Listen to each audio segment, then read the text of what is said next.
gambar yang masih kasar atau bersifat sementara, baik di atas kertas maupun di atas kanvas ya.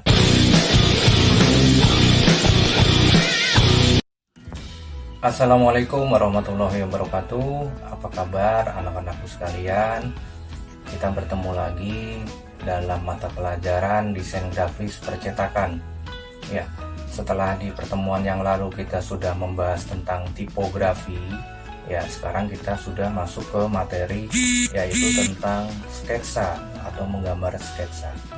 Ya, sebelum kita bahas tentang materi sketsa, silakan bersedekah kebaikan dengan cara menekan tombol subscribe.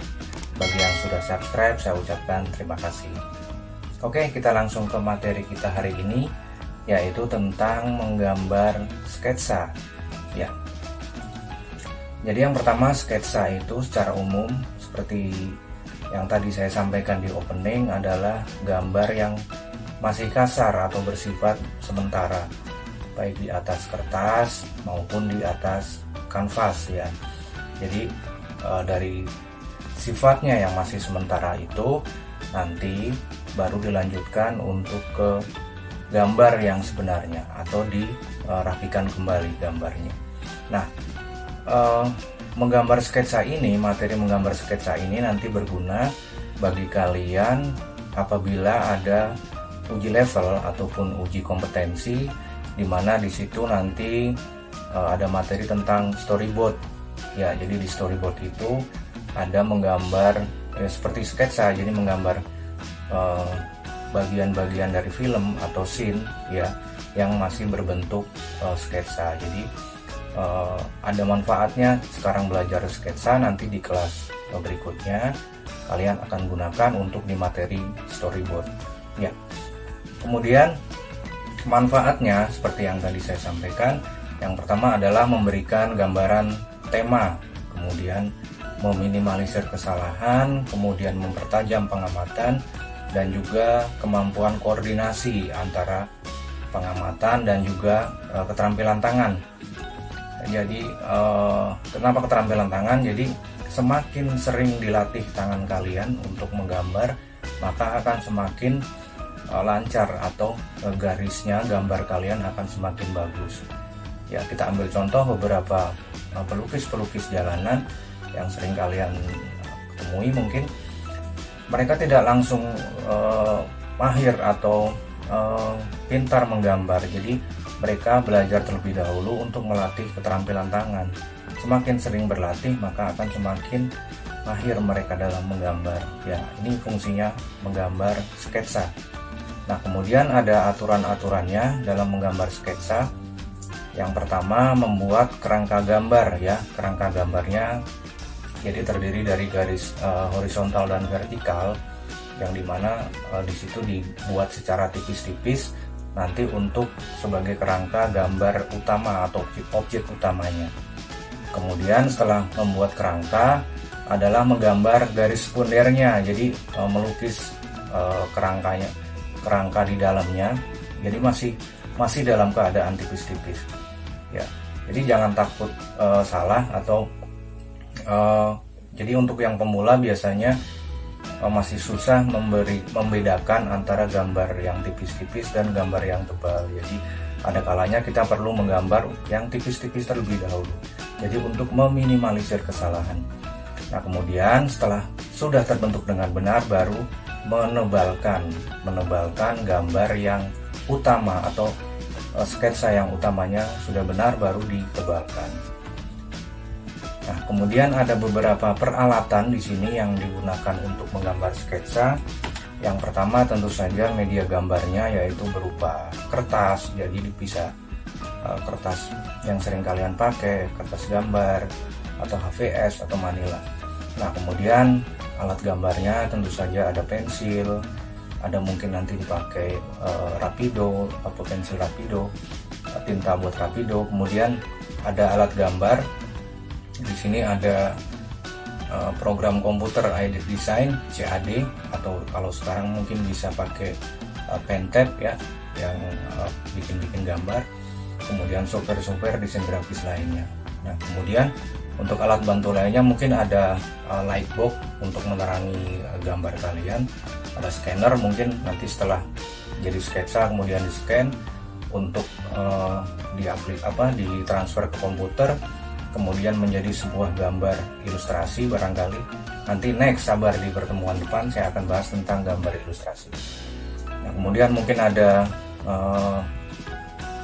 segitiga, busur segitiga untuk membantu kalian menggambar sketsa. Jadi ada beberapa peralatan banyak sekali. Nah, secara umum teknik menggambar sketsa ini dibedakan dua dalam teknik memegang pensilnya. Jadi yang pertama adalah teknik memegang pensil seperti menulis. Jadi saya nggak bawa contoh untuk pensilnya. Jadi seperti menulis biasa cara megangnya. Jadi seperti kalian sedang menulis, mencatat. Jadi cara megangnya pensilnya seperti itu. Nah, ini yang cara megang pensil seperti menulis. Kemudian yang kedua, memegang pensil antara ibu jari dengan 4 jari. Jadi pensilnya diletakkan di ini ibu jari di atas satu, kemudian yang jari 4 di bawahnya. Jadi biasanya untuk menggambar yang berupa arsiran, ya, garis-garis yang yang bukan yang detail tapi yang lebih berani atau asal gitu. Jadi garis arsiran atau apa. Jadi cara megangnya seperti ini, bukan seperti cara menulis tadi, ya, beda. Ini yang kedua, yang memegang pensil antara ibu jari dan 4 jari di bawahnya. Nah, kemudian sketsa bentuk. Jadi di sini untuk belajar sketsa, yang pertama menggambar sketsa bentuk. Nah, sketsa bentuk di sini adalah yang berupa benda mati. Ya, benda mati contohnya yang tidak bergerak seperti mungkin piring atau gelas, ya, atau mungkin pensil atau penghapus, ya. Jadi, nah, ini saya ambil contoh misalnya yang menggambar sebuah cangkir dengan bentuk seperti ini. Nah, pertama posisikan objek cangkir, ya. Kemudian sebelum mulai menggambar perhatikan komposisinya. Biasanya kalau kalian pernah lihat sebelum menggambar ada orang megang pensil sambil diamati seperti ini, ya, diamati kemudian diukur, ya. Itu biasanya memang mereka pengen tahu komposisinya seberapa besar gitu untuk menggambar objek tersebut. Nah, kemudian setelah memperhatikan komposisi, kemudian ukurannya tersebut dipindahkan ke kertas. Jadi masih dalam bentuk tipis-tipis seperti yang tadi saya bilang, dibikin tipis dulu, kemudian dibuat garis bantu baik vertikal maupun horizontal, ya. Setelah sudah terbentuk garis bantu, nah kemudian seperti ini mulai digambar objek utamanya, yaitu cangkir yang sudah dilihat tadi, yang sudah dilihatkan tadi. Nah, kemudian setelah menggambar benda mati tadi yang pertama, kemudian yang kedua belajar membuat atau menggambar makhluk hidup. Ya, contoh di sini misalnya tumbuhan, kemudian ada binatang, ya, kemudian nanti misalnya bisa menggambar objek manusia, ya. Kalau yang tadi untuk yang makhluk yang benda mati, kita bisa dengan cara memegang, meraba objeknya atau cangkirnya, permukaannya. Nah, kalau yang benda makhluk hidup ini kita melakukan pengamatan, ya, diamati. Nah, kalau untuk yang tumbuhan atau pohon, karena tidak bergerak terlalu objeknya terlalu bergerak secara cepat, jadi kita bisa mengamati secara perlahan kalau untuk yang pohon atau tumbuhan. Tapi kalau binatang yang sering bergerak secara tidak stabil, kita memerlukan pengamatan yang khusus apabila nanti ingin menggambar objek binatang, ya. Kemudian, nah, ini adalah contoh untuk menggambar wajah manusia.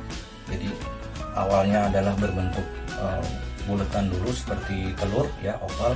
Nah, kemudian berurutan seperti ini, seperti digambar sampai terbentuk objek manusia, ya, wajah dari samping beserta rambutnya.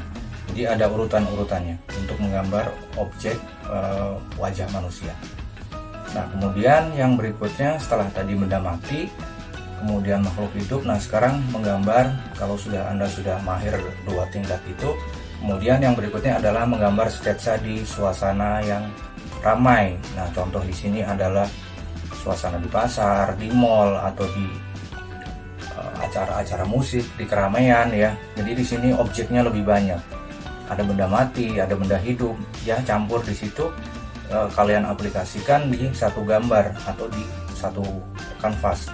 Nah, ini memerlukan koordinasi antara ketajaman mata, pengamatan mata, dan juga keterampilan tangan. Jadi untuk menggambar di suasana yang ramai ini, Anda tidak harus menggambar secara detail sampai misalnya botol air mineral sampai sampah digambar, tidak usah. Jadi cukup basic dasar-dasarnya saja yang ada di pusat keramaian tersebut. Misalnya motor ya, ada motor, ada parkiran sepeda misalnya di pasar seperti ini, kemudian ada pedagang ya, kemudian ada lagi yang sedang jual beli seperti itu ya. Oke, anak-anakku sekalian, itu saja materi tentang menggambar sketsa untuk hari ini. Jangan lupa untuk subscribe bagi yang belum subscribe. Next, di pertemuan berikutnya saya akan bahas tentang cara menggambar ilustrasi. Tetap semangat belajar, semoga keberkahan selalu menyertai kalian semua. Assalamualaikum warahmatullahi wabarakatuh.